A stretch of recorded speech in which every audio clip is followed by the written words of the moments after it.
to the Deliverance Network. Thank you so much again for joining us and journeying with us for some time now. If you've been around, if you haven't, just like, subscribe. Don't forget to share the word about us to your circles.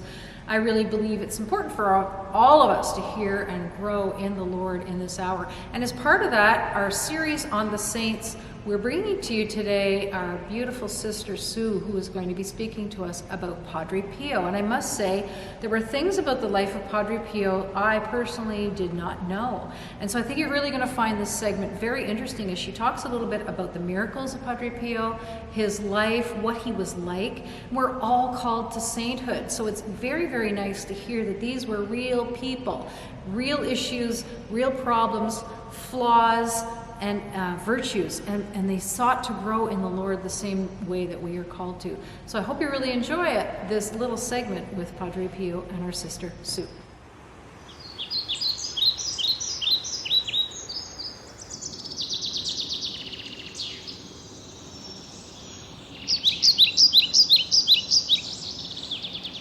Thanks so much for joining us today, Sue, as we're talking about the saints, and we have a very, very powerful Catholic saint that we're going to be discussing today. So tell us who you have in mind and the history of this wonderful person that I know you're going to discuss. Oh, well, thanks, Karen, for inviting me today. So I thought maybe today I'd talk about Padre Pio. He's kind of a favorite of mine, and he's a very powerful saint. He was originally born as Francisco Forgiani, and he was born on May 25th, 1887, and he died September 23rd, 1968. So he's a fairly recent saint. And he joined the Capuchin, I think it's Capuchin. Yeah. Capuchin friars. And he was a stigmatist, which means he bore the wounds of Christ. So he had wounds in his hands and in his feet, and I believe also in his side. And he is venerated by many Catholics. And he was beatified in 1999, and he was canonized in 2002 by St. John Paul II. He has, to this day, there is a big sanctuary of St. Padre Pio in the Rotunda, province of Foggia in Italy. So I'll just tell you a little bit about his family. So Francisco was born to Grazio and Maria Forgiani, and they were peasants. They were very poor, and Padre Pio served as an altar boy growing up, and he was baptized at the Santa Maria Chapel. By 5 years old, he pretty well knew that he was going to be a saint, a priest, and he had told his mother this, but he continued to work on the land. They were both farmers. But, he said to his mom, I want to be a priest. But she said, well, you need to have money for that. And we're farmers. We don't have a lot of money. So his dad went to the U.S. and he worked as a painter to send money so that he could get money to train as a priest. Well, as we're discussing this wonderful, well-known Saint Padre Pio, it's pretty understood that he suffered quite a bit in his lifetime. Can you tell us a little bit more about that and the struggles he had with his health? So growing up, he was always very frail. He had a hard time farming. He wasn't a strong person. He was always very tired. He suffered a lot from insomnia. He suffered a lot from exhaustion, and he had fainting spells, migraines, and apparently he vomited a lot. Also, when he got the stigmata later on, he was losing a cup of blood a day, and he would wear bandages, and he would put on gloves to catch the blood. And he was more embarrassed about this loss of blood and then showing that. He actually prayed that it wouldn't show these marks because he was more embarrassed about that. He didn't care if he suffered, and he did. Someone asked him, a great big strong man said, does that really hurt? And he said, you couldn't stand the pain. That's how, he said, you just can't. And then he said, but can you feel the nails? And he said, I feel like I'm hanging. That's how bad it was. It was very, very painful. And apparently he didn't eat very much. He ate maybe 600 grams, like barely enough for even a child, like even a little baby wouldn't eat that much, or 600 calories. It was very, very little. It was amazing that he could actually survive. But I mean, he was having Eucharist every day, and but he hardly had any food. He had exhaustion, fainting spells. He was always tired, and he suffered a lot. Well, I understand there was something really unusual about his blood, so I definitely want to hear about that. But he also gave a prophecy to Pope John Paul II. So tell us a bit about that as well. Yeah, so the blood that Padre Pio shed didn't match his own blood in his body. It matched the blood from Jesus, which is AB. And the reason why you know that is because they matched it to the Shroud of Turin. They matched it to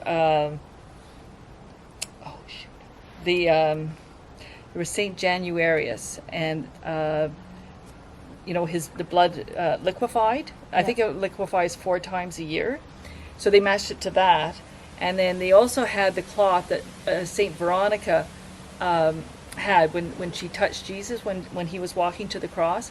So by matching all these blood stains and the Shroud of Turin, they have identified the blood that came out of Padre Pio's hands to Jesus. So that's really amazing. And one of the other little things, the gloves that he had, he also believed in the Garabandal prophecies. And there were four girls that Our Lady said that there would be a warning, first of all, to see, to tell us about the end times. And then there would be a miracle in Garabandal. But it would also show in Medjugorje, and the third place would be in Mexico City, and there would be a sign in the sky, and a lot of people speculate that it'll be like a cross or something like that. You'll be able to see it, but it's not going to be tangible. So we don't know what it's made out of, but and then if people still don't change, because they're wanting people to change to go back to the church, then there will be the chastisement. But there's always the possibility that people can change, and then we can either slow down or stop the chastisement. Anyway, Padre Pio believed in these prophecies so much that what he did, in his will, he left one of the gloves from that he wore to one of the girls from Garabandal. Now, you were mentioning Pope John Paul II. So when he was just a priest, at the time his name was Father Karol Wojtyła. Is that how you say his name? I think so. Yeah. Wojtyła. I think it's Karol Wojtyła. And Padre Pio told him that he would reach the highest level of the church. And Father Karol didn't realize that he meant Pope. So when he became a bishop, and he thought, okay, this is it. This is what Padre Pio meant. And then he became a cardinal. So he thought, oh, well, for sure, this is it. This is the highest level I'm going to get. But no, he prophesied that Pope John Paul II, he would reach the level of Pope. Well, I know our viewers are really going to like this next question. Tell us a little bit about what Padre Pio thought about women. Okay, so I don't know if all the women would like this, but one of the things that he said was, he talked about women's dress, and he said it's very, very important for women to dress modestly. He did not like the idea of wearing tight clothes, and in fact, he liked women in dresses, and you were only supposed to have 2 fingers. That's as low as you could get for the neckline. Plunging necklines, tight clothing. He didn't like that, and also if you were to be covered, you had to cover your elbows, and you had to cover to your knees, past your knees. And if you were to go into the Vatican or somewhere like that, and many of the old churches in Europe, they follow those rules. So if you show up in a I don't know, shorts and a tank top or something like that, either A, they would not let you in to the church, or B, they might have some kind of long gown that you would have to wear. I would say most churches don't follow that. Nowadays, women are getting married and they have strapless gowns or halter tops, and their arms are bare. And Padre Pio said, if you knew the pains of purgatory for revealing that much, that you would want to almost chew your arms off. Well, I understand Padre Pio was quite well known for his miracles. Can you tell us a little bit about them? Yeah, there were actually a lot of miracles that he performed. There was a girl that had no pupils, and her family prayed to Padre Pio, and she got her vision, but her pupils never grew back. So she was able to see without pupils, which is physically impossible. And then there was another one where a girl with, I think it was bladder cancer, and she was to have an operation. I believe that they were going to remove her bladder, and her mother prayed, and she was also cured. And I actually went to this place in Pennsylvania. There's a Padre Pio shrine, and her mother her parents made a great big shrine to Padre Pio, and there's some of the glove. There's a glove from Padre Pio, one of the ones that bled. But the doctor that was treating her, he said, like, this is physically impossible. I don't see how the cancer disappeared. And he later became a Surgeon General for the States. So, I mean, he was very high up, and here is somebody that can attest to a miracle, which he saw himself. So there was a 4-year-old with typhus, and his back was completely deformed. And Padre Pio cured him, and his back straightened, and he was able to run around. Now, Padre Pio was very modest, and I said Padre Pio cured him, but actually Padre Pio never allowed people to say that. He would say, God cured him. I didn't cure him. Another one was, there was a 62-year-old man with 2 canes, and he broke the two legs falling from a carriage, and he wanted to be cured. And so he confessed to Padre Pio, and he was able to stand up and walk away from the confessional. Now, Padre Pio had this ability, like people, at one point there was a scandal, and someone said that Padre Pio had relations with a woman, and some priests, I think, were jealous of him. So there was a time where he just was not allowed to have mass in the in the church. He could do mass in his room or whatever, but not publicly. So what he did most of the time was confession, and he could spend 12 hours in confession all day long. And you have to remember, like, Italy is warm, and some people would come and they would wait for hours and hours, even days, waiting for confession for him. And there was this one woman who was quite rich, and she just wanted to tell her friends that, well, I went to Padre Pio, and he sent her back. He said, until you're contrite and you are here to confess and not to, show yourself, don't come back. There was another man that had committed adultery, and he was trying to hide it, and he said, he knew people's souls, and sometimes he was accused of being too harsh on people, especially penitents, and they'd say, like, why are you so harsh on them? Why send them away? And he says, because they weren't sorry, and they didn't have the intention of changing, because that's the whole point, right? You're so sorry, and when people have fear of the Lord, which means you're not afraid of God, you're afraid of offending God, and fear of committing sin. So he said, unless they're really sorry and they want to change their lives, I'm more than happy. He was very, very gentle with them, but he really had no time for people that were just coming to waste his time, say that they went to Padre Pio and then leave and then continue on. So he let them know that. Okay, here's another one. So a man with a swollen left leg and was in great pain, he came to Padre Pio, and he had many injections in his legs, and after seeing Padre Pio, the pain disappeared, and he was able to walk home.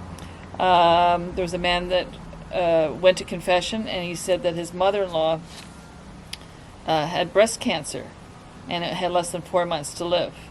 And Padre Pio said, no, she's going to live, and she did. Something else, Padre Pio, usually priests take a vow of chastity, poverty, and obedience. But Padre Pio wanted to have a big hospital built. And so they made a modification on the poverty, because he was receiving a lot of money, which he fully donated to the to the hospital. And they had one of the more modern hospitals for the time. They had started a little bit before the war, but then with the war it was stalled.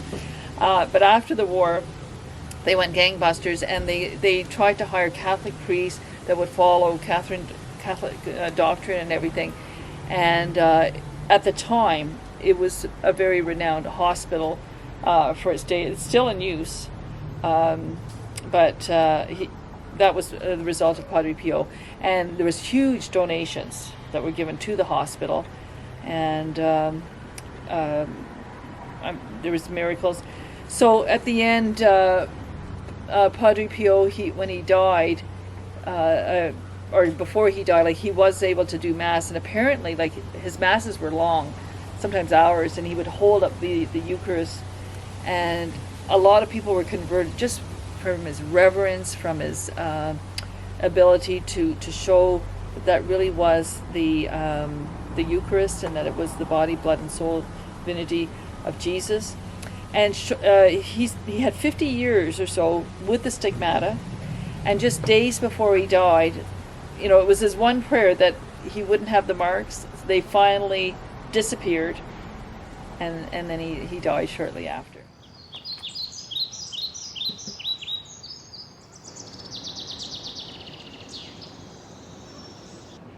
I hope you really enjoyed this special segment on one of the saints that we know and love, Saint Padre Pio. And myself, I was really quite surprised, because I didn't know as much about him probably as I should. I didn't realize that he suffered from the stigmata. And so I thought it really, really interesting, the words that Sue brought to us today describing Saint Padre Pio, how he would wear the gloves, but also the great things he did for the Lord, even in his suffering. And that is a real takeaway that I received from it as well, that when we journey with the Lord, it isn't always easy. Sometimes there's suffering to lesser or greater degrees, depending on what the Lord allows, and he alone knows why he allows it. And so I'm hopeful that that witness and example of the life of St. Padre Pio today, as our feature of the lives of the saints, has helped for you to grow deeper in your journey and realize the Lord is calling you to sainthood. No matter what you're going through, you too are called to be a saint for the Lord. Thanks so much for journeying with us at the Deliverance Network, and may God bless you in your journey.